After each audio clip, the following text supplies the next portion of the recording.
Okay, leader, we can start. Great, thank you very much, Sean. Good afternoon, everybody. Welcome to this meeting of Cabinet. Before we start working through the agenda, just a reminder that you're welcome to use the language of Welsh or English through this meeting. Translation is available. For those on the Zoom call, the translation options are at the bottom of your screen. Don't be put off by the French. That's the Welsh option there if you're speaking Welsh. As a reminder, this meeting is being live streamed, so please keep that in your thinking. First item on the agenda then is apologies for absence. I've received apologies from Councillor Mark. I assume there are no other apologies, Sean, is that right?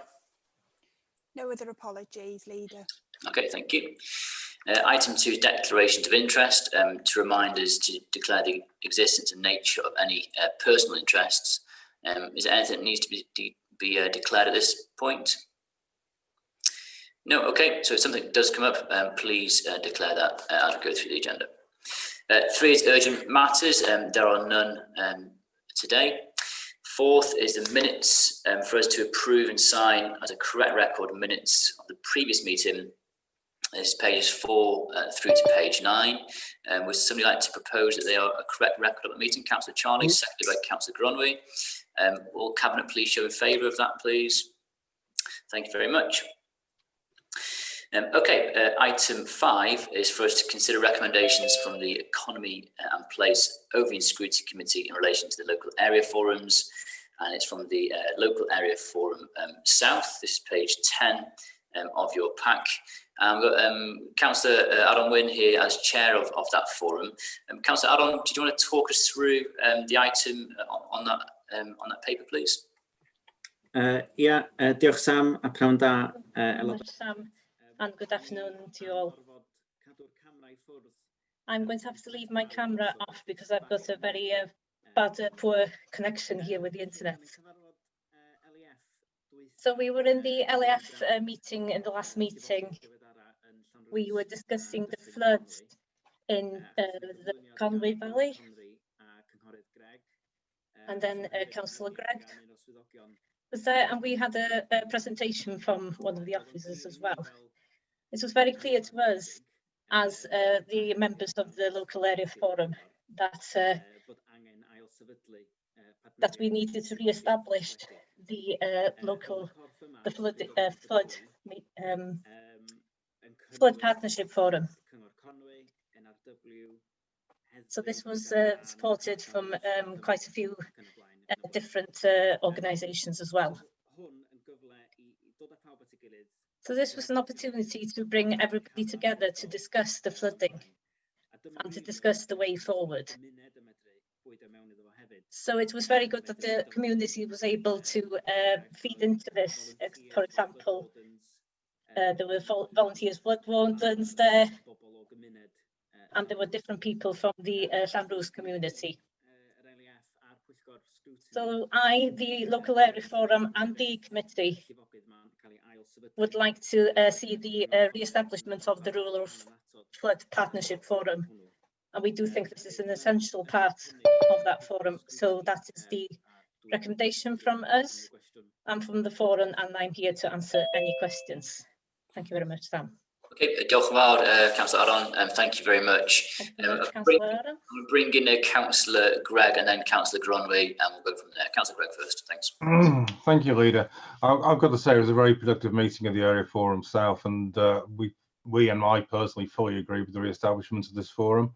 I think it's an excellent idea, us re-establishing the Rugland Flood Partnership and looking at one account for TH as well. I think the community buy-in and community involvement in these is vital. As we saw in the floods that did happen, there was local knowledge on the ground that did assist in these matters, and that is a really important thing.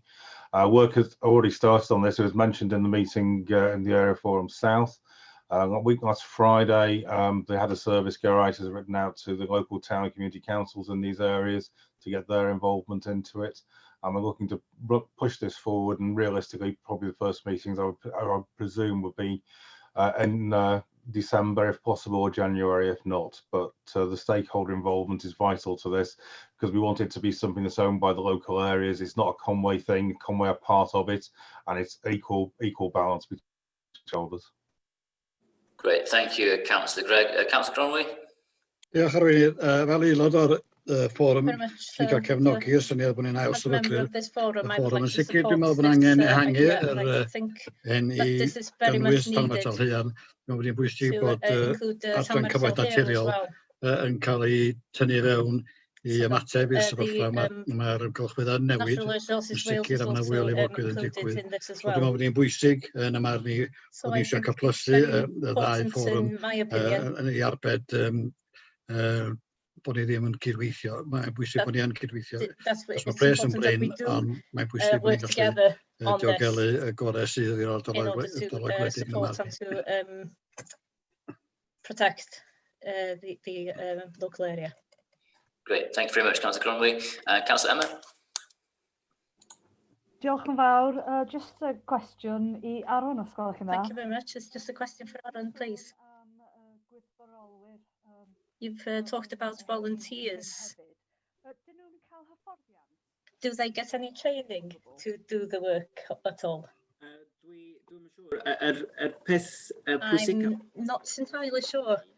The important thing that the volunteers do is to make sure that vulnerable people and older people who live in a risk area is safe, and make sure that they have support available, and make sure that they know who the local point of contact is to let the authorities know if there's a problem. There's a process in place now to monitor the levels of the river now, but it's important that people are there to support the vulnerable people. And earlier in the year, the entrances into Llanrwst were flooded, obviously, so it was important to have someone to help with that. Okay, diolch yn fawr iawn. Thank you very much. So, a couple of comments. Greg, you can come back first, Greg, and then I'll comment at the end there. Thanks. Yeah, just want to add to what Aaron said. I think that's one of the key things of these flood forums moving forward, is that we do establish some key people in each site or each forum. So there are people on the ground. If access can't be gained from outside, they have the basic access to the ERF and various other NRW, etc., and that will help if, God forbid, we do end up in the same situation we did earlier this year. Obviously, that was very exceptional circumstances over a 5-week period. I would hope we don't see that for some considerable time, but by doing this and having some key stakeholder people available on the ground in the localities, I think that's a real key thing of these forums. Yeah, agree. Thanks, Greg. So just from my side, again, thank you, Alan, for bringing us through here today, and clearly we're very supportive of this approach. I think the key there is that partnership working, and it was really a welcome meeting towards the end of October, where myself and the chief executive and others met with the chairman and senior officers from Natural Resources Wales, where the review of the flood incidents from start of I think it was February, wasn't it, took place, and that report is a very useful report to have a read of. If members get a chance to do that, and that partnership work with NRW in particular and local community should and will make a huge difference to our proactive and reactive work to flooding in the future. And before I bring Gronwy back in, I'm really pleased to see in this here the mention of the other important flood partnership forums to be established, in particular the Rislan flood partnership forum. Members may themselves been lobbied by local members there, but I certainly have on a number of occasions, and I'm sure it'll be music to the ears of those local members down there to see this being established sooner rather than later. But Councillor Gronwy wants to come back in. Yeah, I as a member of the PSB, the partnership between Denbighshire and ourselves, I certainly would like to encourage that we put it on the forum there, that we look to expand this, because the Natural Resources Wales over recent years have certainly pulled back from maintenance of culverts and watercourses in the rural area. So I think if we can raise it to a higher level as well, and joint working with them this year, we can achieve something collectively far more cross themes. Okay, thank you, Gronwy. So the recommendation is there that the request of the local area forum South to re-establish the Rural Flood Partnership Forum be supported. I'll say that Councillor Gregg is proposing that we accept that, and Councillor Gronwy seconded that. Before I move to votes, any comments or questions on this from anybody? No. Okay, so all those in favour of that, then please show your hands. Okay, thank you very much. Great. Thank you, Ardon. You're welcome to stay, but understand if you don't necessarily want to. Cheers. Thank you, Sam. Diolch yn fawr. And thank you, Owen, as well, for your work on this, your behind the scenes there. So thank you for your continued support for this, Owen. Okay, let's move on through the agenda. Item 6 is announcements by me. So just a few announcements to make this afternoon, members. The first is, as you'd expect, a brief update on the impact of COVID-19 in our community. So at this meeting, I normally share the measure which is usually used to understand the number of cases of COVID in our area, and that measure is the number of confirmed cases per 100,000 head of population over a 7-day period.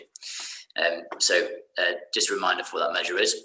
The number today for Conway is 76.8, and the last time we were at that lower number was around the start of October, so actually the 9th of October. So it's taken a full month to come back down to that number, which is interesting because our peak number was 149.3, and that was on the 15th of October. So it took 5 days to get from the number today up to our peak, and it's taken nearly a month to come back down to that number, which is, I think, is a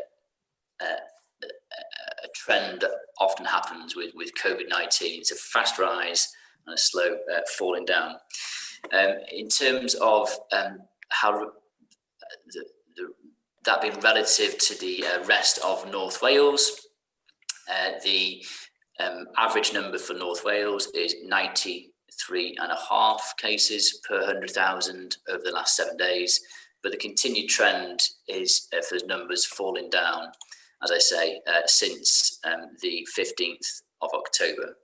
And in particular, we've seen a further decrease since about the 4th of November in the last week or so, which you'd hope would be the impact of the fire break. The fire break ended yesterday for us in Wales, of course.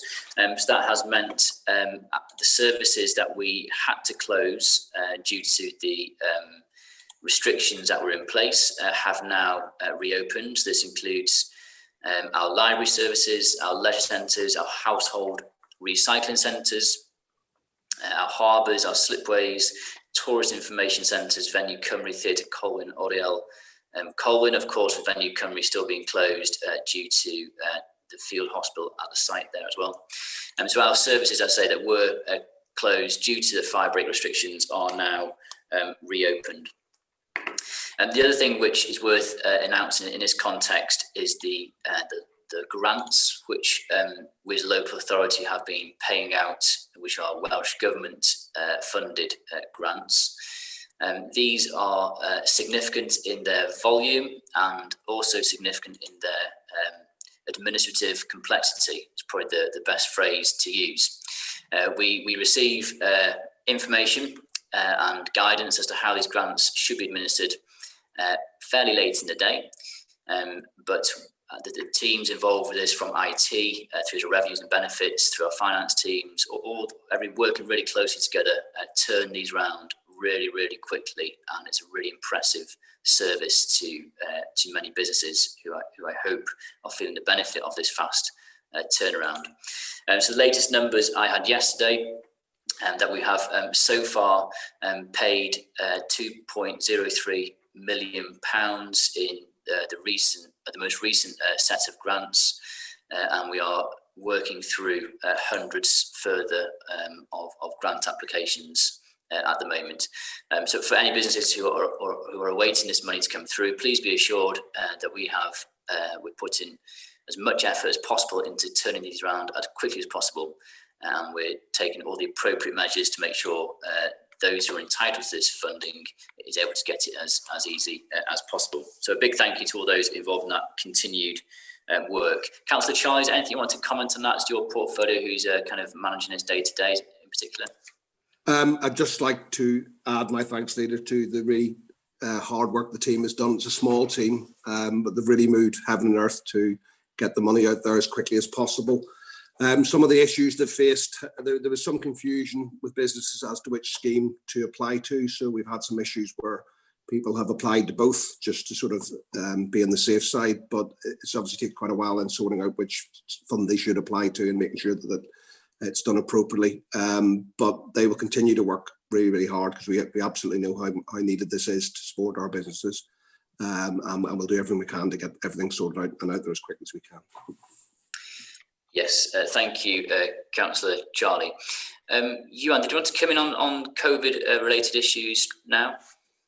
Thanks, Leader. Yeah, before you move on to other topics, I thought I'd, if you don't mind, chip in now. Yes, there has been a levelling off of infection rates across Wales and certainly reflected in Conway. But that doesn't mean we're slowing down our efforts. We're still engaging with all relevant public bodies in particular across the region to help understand the position and manage it better. And one example of that has been because the rates have been reduced relatively, still too high, because they've reduced relatively in areas of North Wales. Our TTP, Test, Trace and Protect team, the Test and Trace in particular, have been able to provide help to other parts of Wales and South Wales in particular, which I think bodes well, shows good partnership working across Wales, and that's a quid pro quo for in the early days. They were able to help us. We're continuing with particular attention on our care homes, not because there's a particular spike there, but of course the people that are residing in those care homes are more vulnerable. So we continue to keep a close special eye on them as well. Thanks, Leader. Great, thank you very much, Ewan, and thanks for raising those points. Yeah, that continued working across public services is really important throughout this time. Continuing on in terms of further announcements from myself, members may have seen announced this afternoon that the GCSE and A-level exams are not going to be taking place in their usual format next year. So it's welcome in terms of having a clear position and plan for schools to work towards. But of course, I'm sure there'll be some complexities as we work through the next few months as to how students, learners may be ranked in terms of what those results may or may not look like. Councillor Julie, any comment on that before I move on further from there? Just, I think this is the right approach to take, and I'm meeting with head teachers this afternoon, so the beginning of those talks as to what that might look like will no doubt start there. But yeah, it's definitely the right approach, and the fact that it's early means that gives schools the chance and time to do it in a appropriate manner, as opposed to what happened last summer where they were left trying to run round to get this sorted. So yeah, I'm happy with the outcome, and I'm pretty sure schools are too. Lovely, thank you, Councillor Julie. Just moving through further announcements then. It was welcome yesterday that the Welsh Government Cabinet Committee met with the 6 North Wales council leaders. So that gave us an opportunity to discuss a number of key issues, of course, the economy, which I know Councillor Gronwy wants to comment on in just a moment. So issues around the support for businesses were raised and discussed there. We also discussed the resilience and sustainability of local authorities, in particular the settlement which we would be hoping to work towards for the next financial year, the Welsh Government settlement being the biggest factor in terms of our ability to provide the services that our residents need. So that was laid out clearly to Welsh Government ministers yesterday, that there needs to be an uplift in the funding that local authorities receive to be able to deliver those services that are needed. And in particular, a number of pressures, we just mentioned schools a moment ago. We know that some of the significant pressures next year are due to the pay rises that teachers have been afforded nationally. So the funding for that does need to come in full from Welsh Government, so that that can be passed through to schools as easily as possible. The other significant item raised and discussed yesterday was in relation to social care, and the ask that social care is seen as being on a level playing field, at least as a health service. As we know, it's vitally important to the health and well-being of many of our residents, as many things are, but social care directly is. And so that was relayed with ministers yesterday as well, which was very welcome. So on the economy side, Councillor Gronwy and I have had a number of meetings with businesses over recent days, which have been very helpful to understand the impact of COVID-19 on those businesses and on our local economy. I don't know if Councillor Gronwy wants to expand further on that just briefly. Yes, thank you, Leader. Certainly the meetings we've had with the business sectors has been informative and encouraging, that there's still quite a bit of confidence out there in the sectors. I think we're all looking to the future, into 2021, to see the tourism and hospitality sector try to recover some of the losses they've made through this difficult period. I think the fire break, they were all welcoming the end of the fire break, and I've been down in Conway earlier on today, and it was encouraging to see businesses going about their usual, well, as near as possible usual trade, and there was a lot of people in Conway. I also did an interview with BBC Wales this morning. They're very keen to see the effect of the I'm a Celebrity, Get Me Out of Here. Certainly that is encouraging. A lot of businesses have already benefited from that coming to Castle there, and I think there will be much spin-offs going forward. There's hope of a further series possibly coming from that area, with further investment into the economy in that area, and basically it keeps North Wales and Conway in particular on the map as a destination for people to come and do business. As I say, there's quite a lot of interest in seeing what funding will be available for the businesses to open up in the spring. And one encouraging bit of news this morning, of course, was there's a possibility that a vaccine might be on the way, and hopefully that will certainly make a great difference, I believe, in restoring confidence for people to go about their businesses. Thank you very much, Councillor Gronwy. I shan't mention I'm a Celebrity too much, because we know Mr. Kirkham will get very excited over there. I just continued transparency of a trustee at Gwych Castle, and of course residents around Abergele are really looking forward to welcoming that show in Abergele. And yeah, as you say, the profile for North Wales is going to be huge, so we're very excited. Okay. I haven't done a very good job here. The agenda item is called Announcements by the Leader, and we're all piling in, which is okay for today, but I might have to review in future. The final one, announcement from me, believe it or not, is in relation to awards that were announced today for members of our social services teams. And Councillor Louise, if you could just expand on this a little bit further for us, that'd be great. So thank you, Leader. This is far more exciting than I'm a Celebrity, because today was the live transmission of the Social Care Wales annual awards, the accolades. And obviously in these unusual times, it was live transmitted on YouTube. And I watched it this afternoon, and we had some of our own staff on our own departments up for the awards, and we're going to make a full announcement at full council so we can let everybody know. But the headlines is that we had entered, the council had entered into the category for building bright futures with children and families. And we put forward our family support model, which, if you remember, is the 5 community-based teams and the family centres. And we came runner-up in that category. And that service is run by Hannah Fleck, and she was able to virtually go and collect her runner-up award. So brilliant news, and it is a great service that. So we'll announce more at full council. And then over to a very special award, because it had 70 applicants. It was We Care Wales Award, and we had nominated Sandra Stafford, who is a foster carer and has been a foster carer for many years, since 2001, and she won.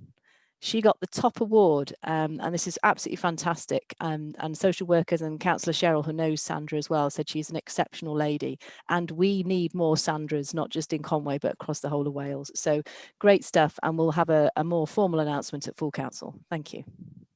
Thank you, Louise. Really good to hear that, and really good to hear that, that recognition in particular of people doing a fantastic job and service for our community. So thanks for that.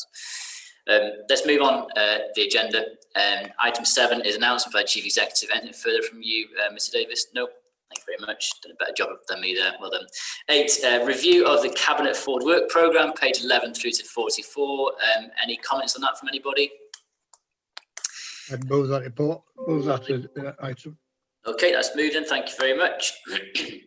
Okay, item 9 is an item from my portfolio, which is the updated assessment of the budgetary position for the year we're in today, which is 2020-21. This is page 45 through to 57. Thanks again to Mr. Kirkham for the significant amount of work put into this with his team, of course, and for this being presented to scrutiny earlier this month. I'll just walk us through some of the key parts of the report. So if you're with me on page 45, you'll see at paragraph 1.1, this is the second report to be produced with regard to the budgetary position for this year. And it builds on the extensive informal briefings which members received in June, August, and the report which members received in September as well. 1.2 outlines that, unfortunately, due to the consequence of the global pandemic, continuing uncertainty with regard to full-year grant support available to assist local government in Wales with its pressures, together with significant capacity pressures within services and the Finance Department, it's not been possible to produce a budget monitoring report in the usual style. And instead, this report focused on an assessed position of the budget overall, rather than on a service-by-service basis. As I'm sure members appreciate, there's so much this year. Keep using the word unprecedented. I'm not sure what other word we could use, but it's certainly it's very different to how we normally work through things. That affects everything, including our budget planning and assessment of budget. So that's why this is a different format to usual. 1.3 clearly states that overall we will be overspent by the end of the financial year. And this report proposes an initial recovery plan to contain the estimated emerging resource shortfall. Recommendations are paragraph 2. I'm not going to go through those, but scrutiny supported all those recommendations at the start of this month. I'm going to jump down to paragraph 3.4.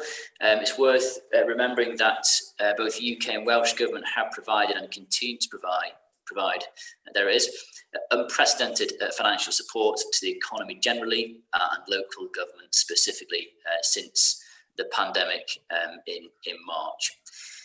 And the areas which most of that finance has been directed to is additional expenditure that we've had to incur as a local authority due to COVID-19, lost income that we haven't, or income we haven't been able to gain as usual due to COVID-19, and then the additional council tax reduction entitlement as well, and the impact of that. I'm going to jump down to table 1, which is at the top of page 48. This outlines the picture in terms of additional expenditure by quarter and by month, lost income by quarter as well, and the council tax reduction for the first quarter as well. So as members can see for themselves, it shows that we have claimed to the point which the report was written, just shy of £10.4 million for additional costs due to COVID-19. And we received just shy of £9.5 million at the point which this report was written. So the impact of COVID is huge on the finances of this local authority, and therefore the ability for us to continue with a balanced budget. So then the net position of all that is shown in table 2, including further pressures that come up through the year. So this is at page 52. It shows in there the additional expenditure that we've incurred but not had not had grant money from Welsh Government. It shows lost income again that we've incurred but not expecting to have paid to us by Welsh Government as well. And then the large item there, which is budget reductions, just over £1 million. So usually we deliver our budget reductions very well, but due to COVID-19, it has been more difficult than usual to be able to deliver all the budget reductions that we usually bring in year after year. It's worth pointing out that the ask in terms of those budget reductions overall, if I remember correctly, was around about £8 million for this financial year. So services are continuing to deliver many budget reductions, just not all of the ones. And we're going to keep looking at those which don't seem to be achievable at the moment to see if we can deliver those this year. So that's the basis of it. And table 3 brings in how do we then deal with this problem which we see in front of us. So we've got a £2.2 million problem in this year due to all those issues I've just outlined. Table 3 shows how that problem is going to be approached. It says there, first of all, looking to use £500,000 through flexible use of capital receipts, which we expect to come through before the end of this financial year, and also to use just shy of £1 million resources, or use of resources for future capital schemes as well. So that leaves an unfunded balance of £750,000. So that hasn't necessarily been dealt with or firmly dealt with as of yet, but as paragraph 3.39 says, we can underwrite that through our general balances, which are currently a sum of £2.366 million. So if push comes to shove, I think the line there is, if there's no other way of addressing that £748,000, we'll be proposing to use those general balances to fund that unfunded balance at the moment.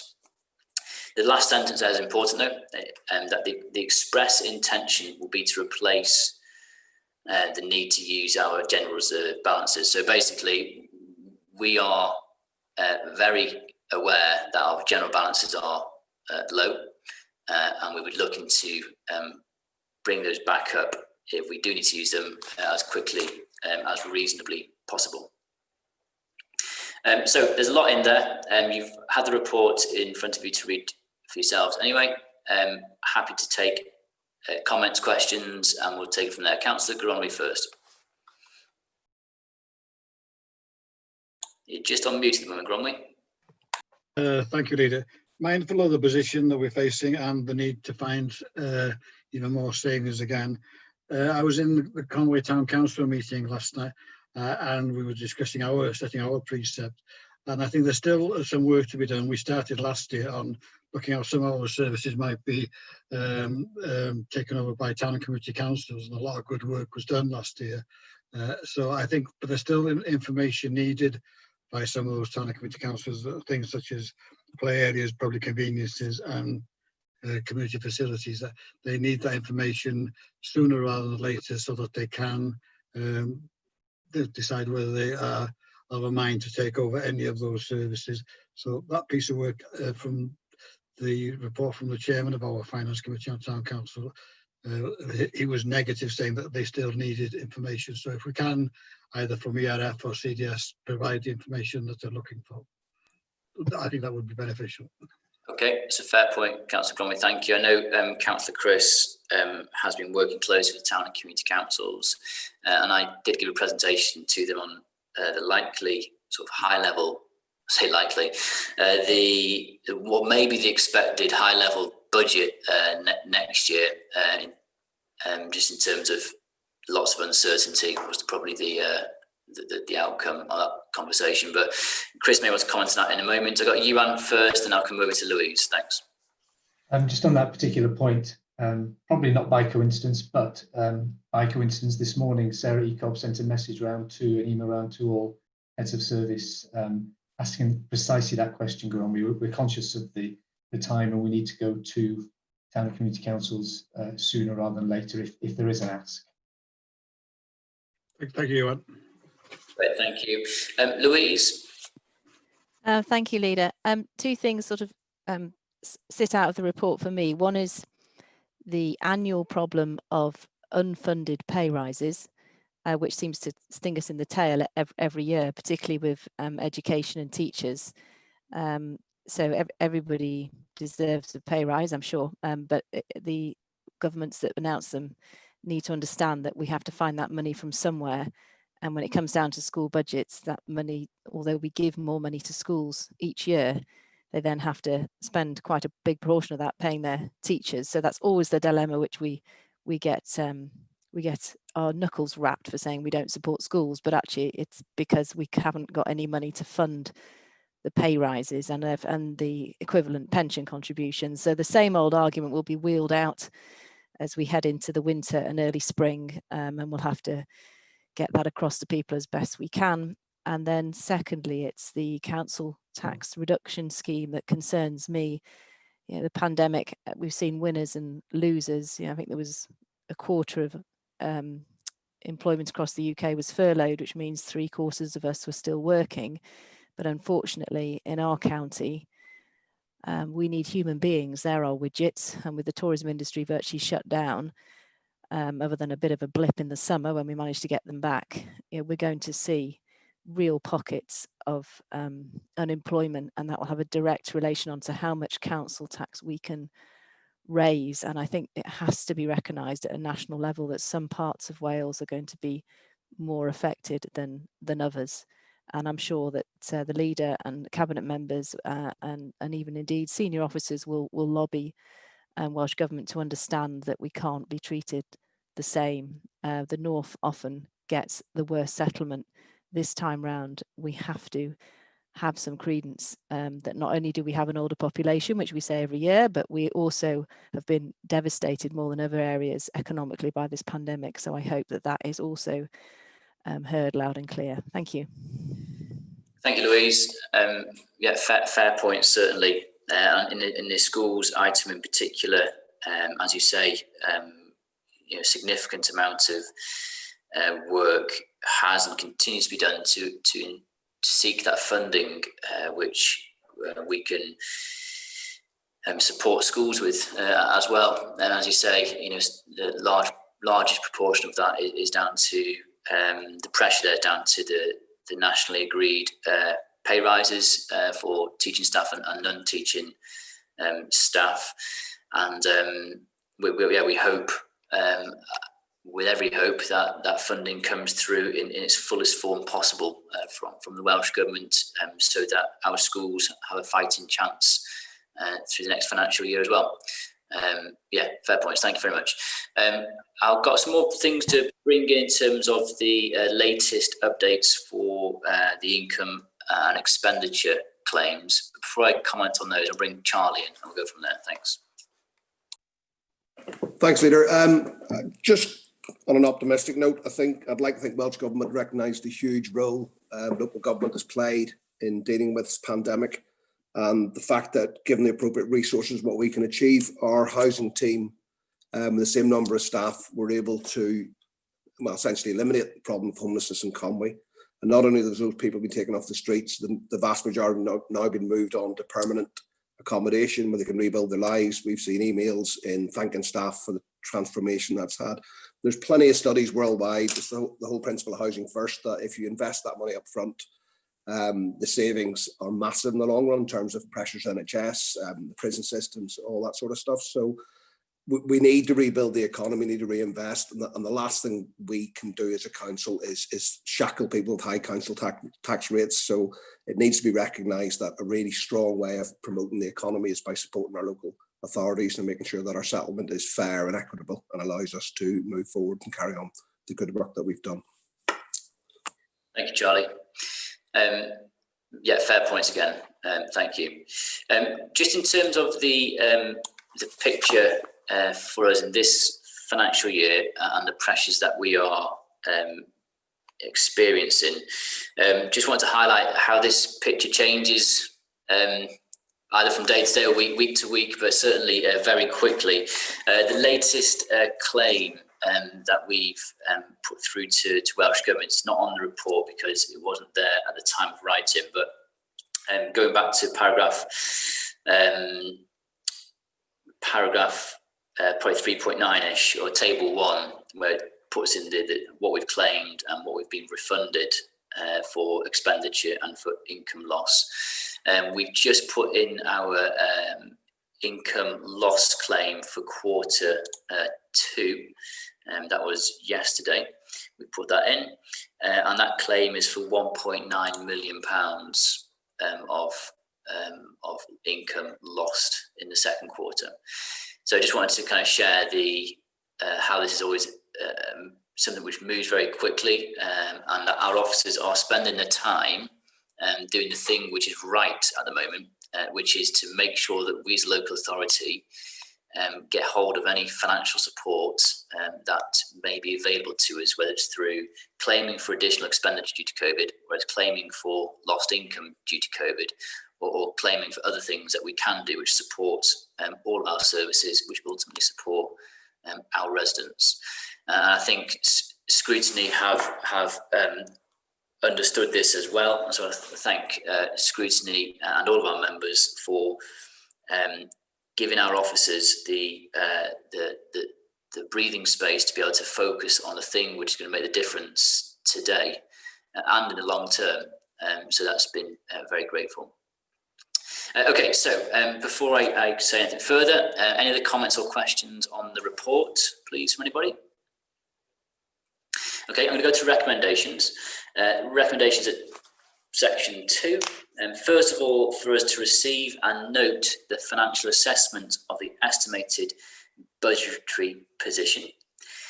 So this is the position where it's just over £2 million of a worse position this year due to those different factors. And then for us to note and accept the significant uncertainties underpinning the financial assessment. So that just expands upon what I've just said. You know, this is moving very quickly, and this is a very uncertain picture, but is best estimate. And then finally, for us to consider and approve the proposals to contain our overall budget shown in table 3 and paragraph 3.39. They're the bits that get the position to about £750,000 of a negative position, with some underwriting through the general balances being proposed. So I will move those recommendations, being supported by Scrutiny. So I'd like to second those.